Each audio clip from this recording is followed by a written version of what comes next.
것도 짜증나는데 옆에서 찍찍 긋는 소리가 더 듣기가 싫어요.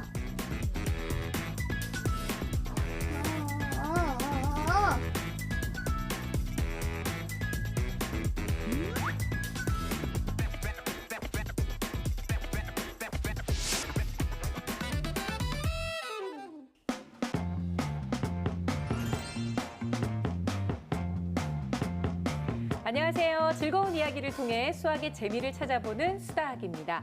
우리가 보통 수학 실력을 쌓기 위해서는 놀이로 접근해라 아니면 체험학습을 활용해라 이런 얘기를 많이 드렸었는데요. 질문 하나만 잘 하도록 해도 수학 성적이 오른다는 얘기가 있습니다. 선생님 이게 어떤 얘기죠? 네, 한마디로 질문을 잘하면 사고력과 집중력을 높일 수 있거든요. 그러니까 네. 수업 시간에 손을 번쩍번쩍 들고 호기심을 가지고 질문하는 친구들은 자신이 궁금한 것에 대한 답변을 들으니까 집중력도 높아지고 또 제대로 이해해서 더 응용하고 발전시키거든요. 질문이 참 중요합니다. 아니 근데 그 질문이라고 해도 다 같은 질문이 아니잖아요. 아, 그건 그렇죠. 뭐 선생님 밥 언제 먹어요? 급식 메뉴가 뭐예요? 옷 이쁜데 어디서 샀어요? 뭐 이렇게 단순한 거 물어보는 애들도 있고 저처럼 좀 수준 있는 친구들은 네? 트럼프 당선이 대한민국에 미치는 영향은 어떻게 됩니까? 뭐 이런 거 물어보는 애들도 있을 거 아니에요. 근데 오히려 이게 뭐 그 깊이 있는 질문이라기보다는 수업에 방해되는 건 똑같을 것 같은데요, 선생님? 그렇죠. 그런 질문들은 정말 의미 없는 질문이고 제가 말씀드리는 질문은 정말 효과적인 질문이 필요합니다. 네. 그러니까 뭐 이렇게 안부를 묻는다거나 단순히 변하는 지식을 묻는 게 아니라 또 통째로 묻는 게 있어요. 궁금해요, 몰라요, 알고 싶어요. 네. 이거는 질문이라기보단 그냥 인사말이죠. 멘트인 거고 효과적인 질문은 저는 여기까지 풀었는데 여기에서 막혔어요. 그리고 결과에 대해서 상반된 내용. 이렇게 해도 되지 않아요? 라고 다른 내용을 한다던가 이해한 것에 대해서 다른 것에 대해 응용하는 질문처럼 그러니까 자신의 사고력을 막 증진시킬 수 있는 그런 질문들이 효과적인 질문입니다. 네. 질문을 세밀하게 하는 애들을 보면 이렇게 문제를 풀다가 이 부분이 잘 안 돼요라고 하는 애들은 정말 충분히 수업 시간에 자기가 얻어갈 걸 얻어가는 거고 선생님도 질문에 대답을 할 때 그냥 답은 이거야 저거야가 아니고 이런 예 때문에 아니면 이러한 이유로 이게 충분히 설명해 주면 수업 시간에 학생과 선생님 간의 커뮤니케이션이 잘 이루어질 수 있어서 질문은 곧 좋은 수업으로 연결될 수 있습니다. 네. 근데 평소에 질문하는 게 더 중요하죠. 그 수업 시험 전에 바로 이렇게 질문해 주시는 거는 선생님들이 자세하게 해주시진 않아요, 사실은. 왜냐면 어떤 중요도나 이런 것들이 있잖아요. 시험 출제 낸 거라든지 뜨끔할 수도 있고. 그러니까 정말로 중요한 것은 그 수업 시간, 평소 수업 시간에 자세하게 설명을 해주니까 그때가 바로 시험 문제다라고 네. 생각해야 되거든요. 그게 가장 중요합니다. 그리고 아무래도 평소에 공부할 때 어떤 중요도나 난이도나 이런 것들을 고려해서 공부한다면 훨씬 더 좋겠죠. 근데 뭐 학교 선생님들은 네. 또 아이들의 질문에 또 대답을 잘 해주실 것 같아요. 그렇죠. 경험도 많으니까. 근데 그 부모님들은 이 아이들의 질문에 좀 대답을 잘 못해가지고 오히려 더 난감한 경우가 많을 것 같거든요. 맞아요. 네. 그리고 또 괜히 또 아이가 그 쓸데없는 거 물어본다고 애한테 화를 내게 되는 경우도 좀 왕왕 생기기도 하고요. 본인 얘기 같으신데요. 아니 진짜 아니 실제로 그래요. 초등학생인데도 불구하고 내가 이 정도는 당연히 할 줄 알겠지라고 했는데 갑자기 이렇게 훅 들어오면은 모르는 거 아니면 또 어떻게 설명을 좀 제대로 못할 때도 있거든요. 부모님들 같은 경우에는 정말 이 아이가 질문을 했을 때 어떻게 대처하는 게 옳은 건가요? 아이가 뭔가를 질문했을 때 엄마가 모든 걸 알고 대답을 해줘야 된다는 그런 생각부터 버려야 될 것 같고요. 내가 모르는 건 선생님한테 물어보는 게 좋겠다라고 네. 얘기하고 오히려 잘 모르는 건데도 내가 해줄 수 있다는 그런 생각 때문에 막 해주려고 노력을 하는 게 오히려 나를 고통스럽게 만들 수도 있으니까 오히려 모르는 거는 엄마도 이건 잘 모르겠다라고 솔직하게 얘기하는 게 아이한테 더 도움이 됩니다. 네, 유난히 저를 쳐다보시네요. 엄마들이 아이들 질문에 대해서 대답하는 것도 중요한데요. 사실은 질문 스킬도 가지셔야 돼요. 아, 네. 보통 이제 엄마들이 아이들한테 질문할 때는 청문회 형식으로 이거는 뭐지? 저거는 뭐지? 이거에 대한 답은 뭐지? 하고 꼬치꼬치 묻고 또 문책을 하죠. 저번에 알려줬는데 왜 모르는 거지? 그래서 이제 계속 하다 보니까 정답을 찾아야 되고 어려워하는 친구들이 많아요. 근데 이제 질문의 내용은 그렇게 아는 것을 찾는다기보다는 좀 더 아이들의 상상력이나 더 넓은 생각을 할 수 있는 그런 자유로운 생각을 묻는 질문들을 많이 하시는 게 좋고 또 너무 길고 자세하게 질문을 하면서 자신이 설명을 해줘요, 아이한테. 네. 그런 질문들 안 되고 간결하게 뭐가 궁금한 건지를 딱 묻는 그런 질문들이 좋습니다. 근데 질문을 하고 나서 바로 또 대답을 재촉하는 부모님들도 꽤 많으신 것 같아요. 근데 그렇죠. 내가 다 좀, 알려줬는데, 예. 설명해줬는데. 네, 아이가 좀 생각을 정리할 시간을 주시는 게 좀 더 현명한 방법일 것 같습니다. 진짜 그렇네요. 아이가 질문하는 모습을 봐도 내 아이의 지금 수준이 어느 정도인지 그리고 또 앞으로 공부는 어떻게 도와줄 수 있는지를 좀 잘 알 수 있는 척도가 되지 않을까라는 생각이 듭니다.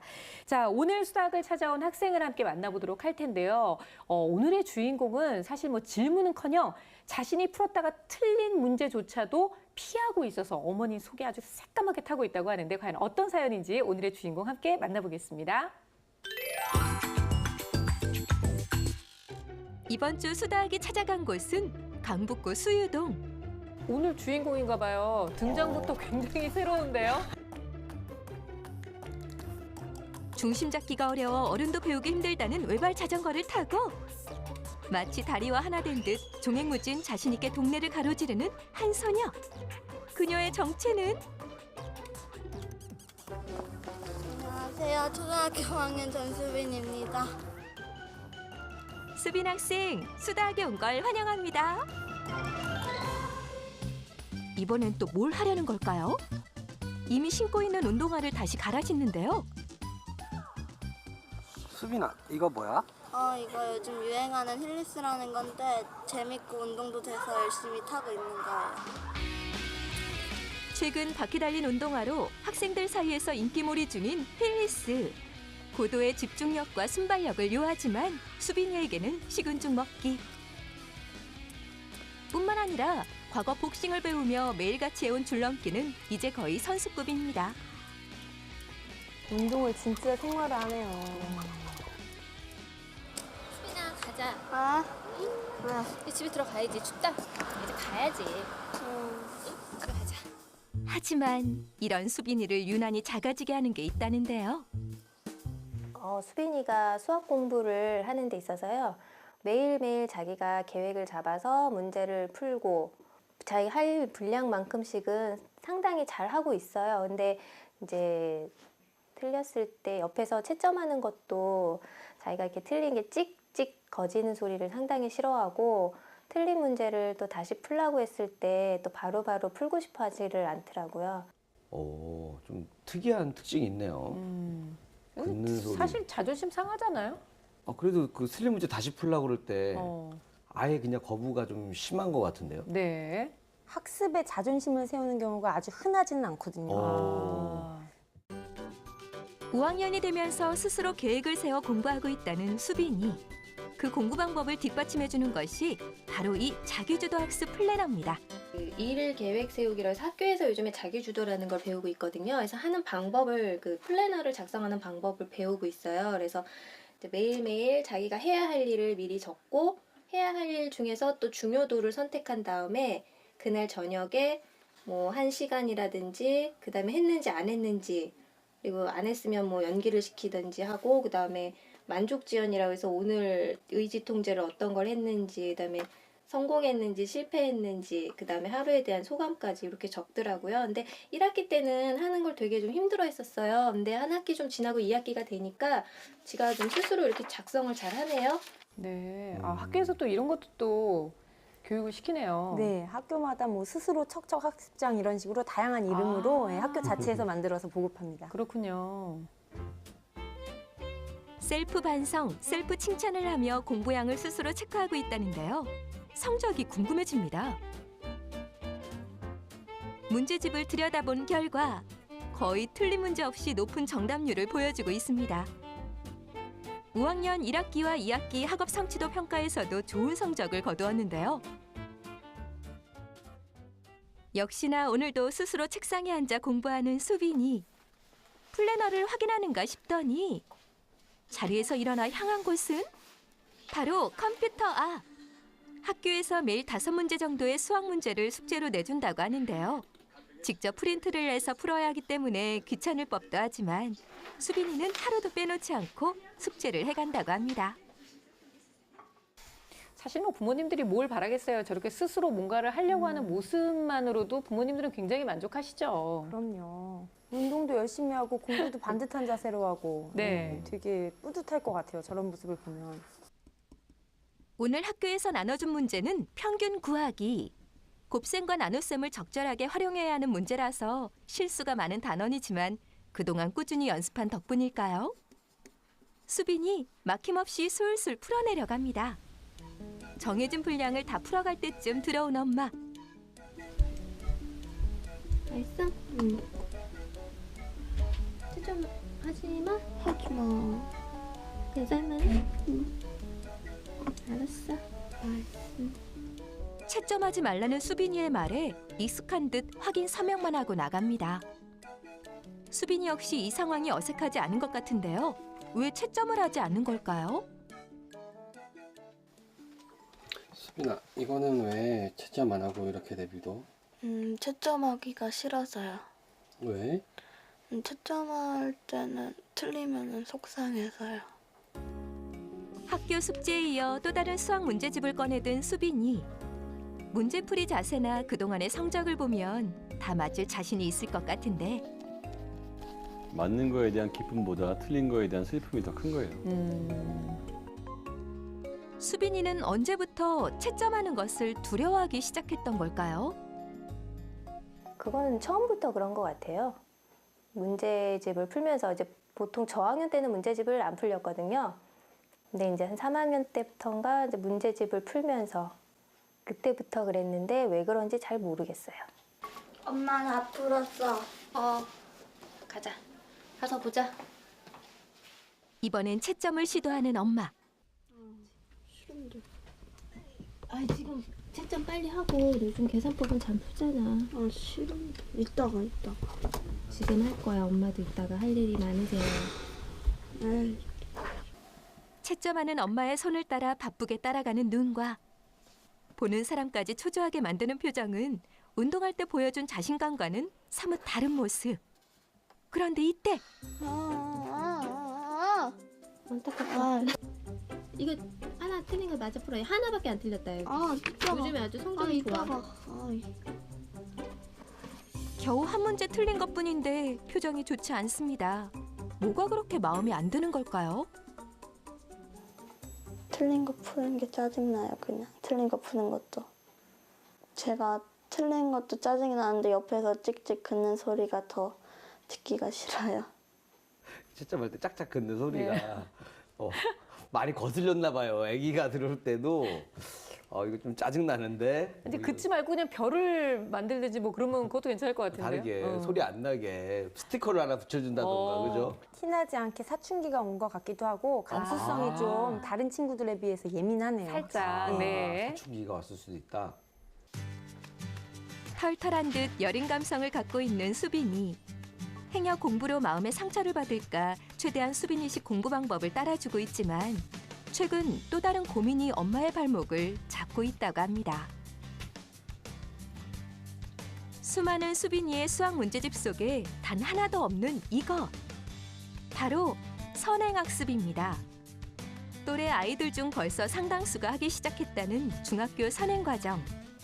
수빈이의 성향을 보면 지금 하고 있는 게 최선인 건 알지만 엄마는 왠지 조바심이 들기 시작했습니다. 주변에서 보면은 뭐 벌써 중학교 2학년 수학을 다 마쳤다. 이제 선행들을 상당히 많이 해요, 수학을. 또 수학 선행을 안 하면 나중에 이제 그 학교 진도를 따라가기도 힘들고 애가 갑자기 어려워지면 뭐 수학 포기자도 빨리 나온다. 근데 수빈이 같은 경우는 미리 하는 걸 되게 싫어하거든요. 자기가 모르는 거는 풀기를 싫어해요. 저는 이제 애가 하고자 할 때까지 좀 기다려보자라는 주의거든요. 그래서 좀 많이 불안은 해요. 어머님들의 전형적인 고민입니다, 저거. 그렇죠. 남들이 하니까 내 아이도 시켜야 될 것 같은 생각이 들고, 그러니까 선행에서 부담 갖고 또 현행을 잘해야 된다는 부담이 이제 가중되는 거죠, 아무래도. 오늘 어디까지 나갔어? 거기까지 목적이 알맞은 그래서. 목적이 안 맞은 그래프 나타내기? 그다음 실전 유형이다. 안 할래. 내일은 수학 없으니까 내일 하면 안 되나? 수빈이가 당당하게 오답에 맞설 수 있도록 수다 도와주세요. 네, 오늘 주인공 5학년 수빈이를 만나봤습니다. 일단 저는 이렇게 활동량이 많은 아이들이 참 부럽더라고요. 저희 집 애들은 맨날 그냥 집 안에만 이렇게 있어가지고 일단 그 굉장히 좋은 모습이라고 생각을 했는데요. 역시 어머님의 고민이 무엇인지 화면에서 다 보였던 것 같아요. 틀린 문제에 굉장히 예민하게 반응을 하고 다시 풀어보라고 해도 이 부분에 대해서 좀 적극적으로 나서지 않는 모습이 좀 보였거든요, 선생님. 네, 수빈이 너무 퀴어하고 되게 귀엽게 생겼죠. 그렇죠, 네. 네, 그 운동을 자유자재로 하는 모습 정말 부러웠습니다. 그런데 틀린 문제를 풀기 전에 자기주도적인 학습 능력, 그 방법에 대해서 제대로 익힐 필요가 있다고 봐요. 그래서 보면 지금 학교에서 자기주도 학습 플래너를 줘서 열심히 쓰고 있는데 네. 그 내용을 보면 뭐 소감 적는 난에 다 해서 좋았다, 다 해서 좋았다, 다 해서 좋았다. 선생님 보셨군요. 그게 네. 계속 일관되게 됐잖아요. 그러니까 그거를 정말 자기주도 학습을 하고 그것에 대한 결과를 적었다기보단 요거 칸 채우기에 요게 적당하구나 해서 대단히 형식적으로 한 느낌이 네, 많이 네. 들어요. 그래서 공부를 하는 것도 앉아서 열심히 학습은 했지만 그게 정말 결과로 이어지는지도 모르기 때문에 이 친구는 다른 것보다도 진정한 자기주도 학습이 이루어질 수 있도록 하는 게 필요합니다. 네. 공부를 좋아한다기보다는 그냥 하고 있는 그 자체에 의미를 두는 것 같고요. 그다음에 어려운 걸로 내 걸로 만들겠다는 그런 약간의 고통을 자기가 감당하려고 하는 게 아닌 것 같아서 정말 자세를 바꾸지 않으면 성적은 안 올라갈 것 같아요. 네. 내가 지금 현재 어느 정도 위치와 수준에 있는지를 알고 싶어 하지 않는 거는 아닌가라는 좀 생각이 들어서 좀 현실 파악, 지금 현재 수준이 어느 정도인지 이거를 좀 알아야 될 필요가 있지 않을까요, 선생님? 예, 수빈이는 좀 어떤 결과에 좀 상처를 좀 많이 받고 자존심이 좀 센 학생 같아요. 그래서 그런 것들을 조금만 좀 억눌렀으면 좋겠다라는 생각이 좀 들었고요. 근데 하지만 사실 이제 틀리는 문제는 정확하게 좀 알고 짚고 넘어가야 된다는 점은 확실하죠. 지금 현재 아주 잘하는 편도 아니고 네. 또 아주 또 못하는 편도 아니기 때문에 중위권의 실력이기 때문에 반드시 그런 과정들을 거쳐야 좀 더 잘할 수 있으니까 그런 건 좀 명심해야 될 것 같고요. 성적표를 보니까 평가를 좀 보니까 1학기 중간 평가 때는 학년 평균보다 좀 많이 낮은 편이었어요. 그런데 1학기 기말 평가 그리고 2학기 중간 평가에는 평균하고 비슷하거나 좀 높은 그런 네. 모습을 보였거든요. 이렇게 조금씩 나아지는 모습이 있다는 점은 분명히 조금만 더 노력하면 발전할 수 있다 이런 어떤 것을 볼 수 있겠습니다. 네. 그런데 정말 수빈이가 왜 이렇게 틀린 문제에 민감한 건지 또 약점이 어디에 있는 건지 좀 알아보기 위해서 좀 검사를 진행해 봤는데요. 검사 결과 궁금해요, 선생님. 예, 화면을 보면서 말씀드리겠습니다. 네. 예, 전체적으로 보면 평균 수준이고요. 네. 여기 이제 그래프 보면 타고난 게 굉장히 좋은 아이고요. 근데 훈련이 잘 안 돼서 국어 공부하고 연산 내지는 그 독서 활동을 좀 많이 했으면 좋겠다는 생각이 들고요. 네. 그러니까 타고난 거에 비해서 성적이 지금 안 좋게 나오고 있는 상태일 겁니다. 그리고 수학 성취도 평가를 보도록 할게요. 그 현행 한 56, 그다음에 후행 60, 그래서 전체로 봤을 때 58%인데 이것도 예, 인지 능력하고 굉장히 비슷한 상태로 되어 있어요. 네. 그러니까 머리도 평균, 수학도 한 평균 수준이라고 볼 수 있습니다. 네. 수학 평가지 내용 검토해 보셨죠? 어떤 점이 좀 눈에 띄셨어요? 전체적으로 문제를 푼 것을 보면은 그러니까 일부분에서 매우 취약한 점을 찾을 수 있었는데요. 저는 세 가지 점을 찾았습니다. 네. 먼저 문제를 보면 분수하고 자연수 사이의 곱셈이나 나눗셈 문제였는데 모두 다 틀렸거든요. 그래서 네. 분수와 자연수를 이용한 그런 계산을 조금 어려워하는 것이 아닌가 그런 생각이 들었고 또 문제 중에 15번, 20번, 21번 문제를 보면 여러 가지 수나 뭐 배수, 약수를 이용해서 그것을 추론을 해서 정답을 찾아내는 문제인데 그런 것도 굉장히 어려워하고 손도 못 댔더라고요. 그래서 그런 부분도 좀 약점인 거고 또 문제 23번, 24번, 27번을 보시면 공통적인 게 도형의 둘레와 모서리를 구하는 문제를 여지없이 손도 못 대고 틀렸어요. 그래서 다른 부분보다도 전반적으로 이 세 가지 부분이 유난히 취약하기 때문에 이런 부분에 대해서는 아예 그 단원을 처음 기초 개념부터 네. 다시 들어가서 제대로 공부할 필요가 있다는 생각이 듭니다. 후행도 좀 살펴봤는데요. 이 문제 이런 문제였었습니다. 뭐 예를 들어 이런 문제죠. 영인의 집에서 서점을 거쳐서 도서관을 가는데 이 거리가 이제 각각이 나와 있었어요. 네. 그러면 이제 뭐 도착점, 즉 영인의 집에서 도서관까지 총 얼마의 거리냐. 그럼 문제 더해야 되잖아요. 그렇죠. 근데 곱했더라고요. 그러니까 이게 당황스러워서 실수를 한 것인지 네네. 아니면 이게 이 상황에 대한 것을 좀 모르고 있는지 이렇게 어쨌든 이 개념이 부족한 거죠. 문제 풀이에. 계산 그 숫자를 더해야 되는데 곱했으니 당연히 결과는 틀렸을 것이고요. 그렇죠. 예. 이런 기본적인 내용에서 좀 빈틈이 보였고요. 또 15번, 16번도 아주 기본적인 겁니다. 그래서 이런 문제였습니다. 수에서 밑줄 친 숫자가 나타내는 수를 쓰시오였어요. 그러니까 이게 좀 큰 숫자였거든요. 3,547만 2,916에서 3의 밑줄이 그어져 있었단 말이에요. 그럼 이건 3천만이다라는 네네. 것을 이제 쓰라는 뜻인데 이것을 이제 못 쓴 거죠. 이런 기본적인 실수를 좀 했어요. 그러니까 모른다기보다는 좀 당황했을 수도 있고 그리고 또 이거는 또 정확하게 모르는 경우죠. 알긴 그렇죠. 아는데 네. 대충. 그러니까 보통 이런 것들을 정확하게 할 수 있어야 됩니다. 이건 네. 기초에 속하니까 상위로 올라갈수록. 그리고 그런 부분들, 틀리지 말아야 될 기초적인 문제들에 대한 점검이 좀 필요하고요. 이런 것을 좀 해결을 하려면 아무래도 학년이 올라가면 그 밑에 학년 것은 금방 해요. 사실 생각보다는. 그래서 얇은 문제집이라든지 이렇게 좀 쉬운 문제집을 한 번에 쭉 한번 풀어보는 네. 겨울방을 이용해서 한번 쭉 그러네요. 한번 공부하는 것도 좋고요. 아니면 좀 꾸준히 하고 싶다 그러면은 짜투리 시간, 뭐 아침에 10분 혹은 저녁에 자기 전에 10분 간단하게 계산 연습하고 한두 페이지 하고 이렇게 해결을 하는 것도 좀 좋은 방법입니다. 네. 예. 사실 뭐 문제를 풀다 보면 한두 개쯤 틀릴 수 있지라고 누구나 다 생각할 수 있는데 그 틀린 문제에서 계속해서 발생됐던 실수를 절대 다시 하지 말아야지라고 생각하는 것 자체가 사실은 진짜 공부라는 거를 수빈이가 좀 이해해 줬으면 좋겠다는 생각이 들어요. 그래서 선생님들께서 정말 좋은 얘기로 어떻게 해서든지 수빈이를 좀 설득을 해야 될 것 같다는 생각이 드는데요.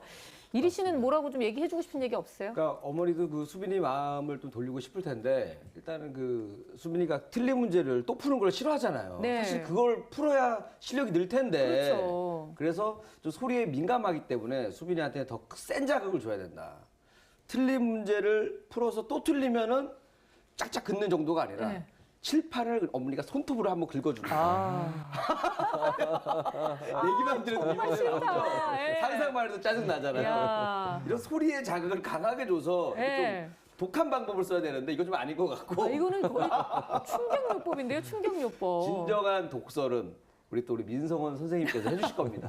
예. 아니, 그러니까 공부는 동그라미 맞는 기쁨이 하는 게 아니고요. 누구나 틀려요. 틀린 거를 다음번에 동그라미 맞게 하는, 안 틀리게 하는 게 진정 공부이기 때문에 아는 걸 확인하는 게 아니란 말이죠. 그렇죠. 모르는 걸 줄여가는 네네. 그런 게 학습이라는 걸 알려줘야 될 것 같고, 그런데 많은 엄마들한테 이런 얘기를 제가 드리면 엄마들이 그걸 굳게 결심하고 아이한테 막 전달하려고 하거든요.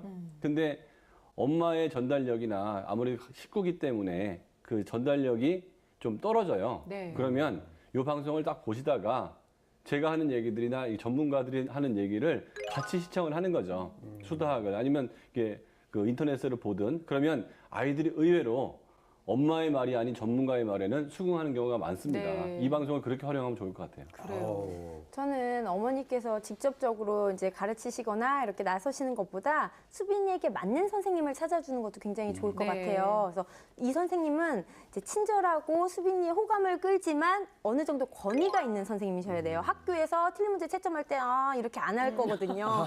그러니까 좀 권위 있게 채점을 하되 수빈이가 푼 것을 바로 그 앞에서 채점하지 말고요. 안 보는 데서 채점을 해서 틀린 것을 가져와서 아주 친절하게 가르쳐 주는 거죠. 네. 그리고 제대로 익힌 다음에 그 페이지를 처음부터 끝까지 다시 한번 풀게 해서 100점을 맞는 경험을 갖게 해주는 게 좋아요. 그래서 별거 아니었구나, 네. 이해하면 풀 수 있구나라는 경험을 그 선생님과 함께 갖게 해주는 게 좋고, 그리고 무엇보다 흥미와 자신감을 가르쳐주기 위해서 자기 수준보다 조금 낮고 문제수가 적고 스토리텔링 문제가 많지 않은 그런 문제집을 선정을 해서 이거는 풀다 보면 다 거의 100점을 맞을 수 있는 수준으로 해서 하루에 2쪽 정도를 풀고 100점 맞는 경험을 꼭 길러주면 좋겠습니다. 네. 수빈이에게는 어떤 절대적인 양보다는 사실 수준에 맞는 책, 문제집 이런 것들을 구해서 좀 풀어봐야 될 것 같습니다. 네. 그래서 개념이 좀 부족한 부분이 있고 또 사소하게 실수하는 부분들이 있으니까 그런 것들을 체크해주는 역할을 하셨으면 좋겠고, 그런데 이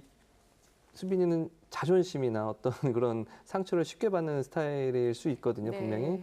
그러면은 좀 더 다정다감하거나 둘 중에 하나죠. 양극단, 아주 엄하거나. 그렇죠. 근데 아니면 저는 우쭈쭈쭈 해주든가. 네. 저는 좀 더 다정한 선생님이 더 좋을 것 같긴 해요. 그래서 그런데 그런 학원은 좀 찾긴 좀 힘들 것 같아요. 그렇게 한 명에게 그렇게 그렇죠. 이 네. 신경을 써주는 학원은 힘드니까 당분간만이라도 그런 지도를 위해서 개인 과외를 아주 긴 기간보다는 짧은 기간 그런 습관을 좀 길러주는 기간 동안은 다정다감한 선생님이 어떨까 이런 생각을 해봤습니다. 네. 저는 그 틀린 문제를 싫어하는 그 수빈이를 위한 특별 방법을 한번 오. 공부 방법을 생각해 봤는데. 아, 진짜요? 기대되는데요? 그 오락실에 딱 가보면 네. 그 오락실에 그게 있어요. 그 틀린 그림 찾기 게임이 있습니다. 오, 있죠. 두 개 비교해가지고 네. 틀린 거 체크해야 돼요. 이 게임을 하게 되면 틀린 거를 찾고 싶어서 안달이 납니다. 틀린 거가 좋은 거구나. 이걸 배우게 되는 틀린 게 마인드 나쁜 게 컨트롤. 아니다. 나쁜 게 아니다. 틀린 걸 많이 틀려야 내가 네네. 빨리 이걸 찾을 수가 있으니까 이 게임을 좀 먼저 오락실 다니면서 아. 충분히 트레이닝을 하고 그 다음에 공부를 하면 좋을 것 같다. 요즘 이리 씨가 물이 올랐어요. 재밌네요. 네. 진지한 방법인데 재밌다니요. 아니, 괜찮은 예. 방법 같아요. 네. 이 친구는 그 자기주도학습 플래너를 보니까 쓰는 거를 별로 좋아하지 않아요. 그러니까 글씨는 잘 쓰긴 네네. 하지만 새로운 걸 생각해내서 쓰는 거를 고통스러워한 정도로 싫어하기 때문에 이렇게 과도한 선행이라던가 오답 노트 쓰는 것들은 권하지 않는 게 좋을 것 같습니다. 네네. 그러니까 어머님이 지금 선생님 말씀을 보면 자기주도 학습 그 장을 아이가 잘하고 있다고 생각하시는데 선생님 그렇게 안 보셨잖아요. 그러니까 어머니가 좀 내 아이에 대해서 좀 객관적으로 바라보려는 그런 잣대도 좀 필요한 것 같고요. 어머님이 또 걱정하셨던 게 다른 아이들은 벌써 좀 중학교 2학년 수학을 한다는데 우리 아이 선행은 어떡하지요? 라고 지금 걱정하고 계시는데 선행보다는 지금 현행과 후행도 급하다는 좀 생각이 좀 들긴 하거든요, 선생님. 이 아이 같은 경우에는 선행은 별로 도움이 전혀 안 될 것 같고요. 그다음에 현행을 공부를 해야 될 것 같고 네. 플러스 일주일 예습이 되게 필요한 것 같아요, 오히려. 그러니까 일주일치를 미리 공부하고 가서 수업 시간에 효과적으로 들을 수 있게 그럼 아마 틀리는 것도 좀 줄어들 거고 그렇게 되면은 뭐 스스로도 잘한다는 느낌이 좀 들 것 같고요. 네. 그 엄마가 기다린다는 표현을 한번 쓴 적이 있거든요. 보면 내가 아이들을 기다려주겠다. 근데 제가 보기에는 끌려가고 있는 것 같아요. 아이가 리드하는 대로 오히려. 그래서 네네. 지금쯤 엄마가 아이의 공부 방법이 틀렸다는 느낌이 들 테니까 좀 중단시키고 좀 틀린 거는 다시 맞게 하는 오답 노트도 좀 쓰고 네. 그다음에 자기 주도 노트에도 좀 객관적으로 얘가 뭐 느낌으로 막 쓰는 것들은 좀 지워버리고 팩트 위주로 썼으면 참 좋을 것 같아요. 이 친구는 다행인 게 정말 이렇게 꼼꼼하고 완벽주의적인 성향이 있어요. 글씨 쓴 것도 보세요. 되게 그 명필로 쓰고 운동도 그것도 자칫하면 균형 조금 잃으면 다 흐트러지는 맞아요. 건데 네. 굉장히 고도의 집중력으로 하고 그리고 앉은 자리에서도 열심히 집중해서 앉아서 공부를 하기 때문에 기본 틀은 잘 갖춰져 그렇죠. 있어요. 그래서 네. 선생님을 이 친구에게 맞는 선생님을 찾아서 지금 부족한 기초 개념 아까 제가 현행에서 3가지를 꼽아드렸는데 그 부분을 기초부터 제대로 가르치고 틀린 것에 대해서 이렇게 상처받지 않고 지금 수빈아 이때 고치지 않으면 앞으로 계속 틀리게 돼. 네. 그러면 아예 거부하게 되거든. 그러니까 용기를 갖고 괜찮거든요. 그래서 그거를 계속 붙들어주면서 꼭 짚어갈 필요가 있습니다. 선생님들께서 여러 가지 말씀들을 해주셨는데요. 이 틀린 문제에 대한 선입견을 오늘 좀 깼으면 하는 바람이 들고요. 자, 우리 수빈이를 위해서 여러 가지 솔루션들이 나왔는데 그중에서 절대 놓치지 말아야 돼 결정적 한방 들어보겠습니다.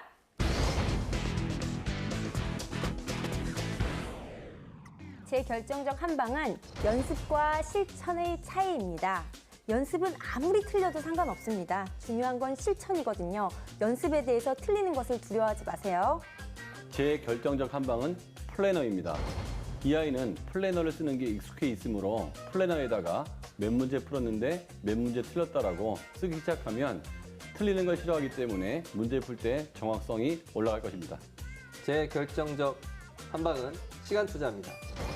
뭐든지 잘하려면 약간의 시간이 필요합니다. 외발 자전거를 한 번에 잘할 수 없듯이 수학도 차근차근 한 단계 한 단계 겪어야 됩니다. 조금만 더 시간 투자를 하세요.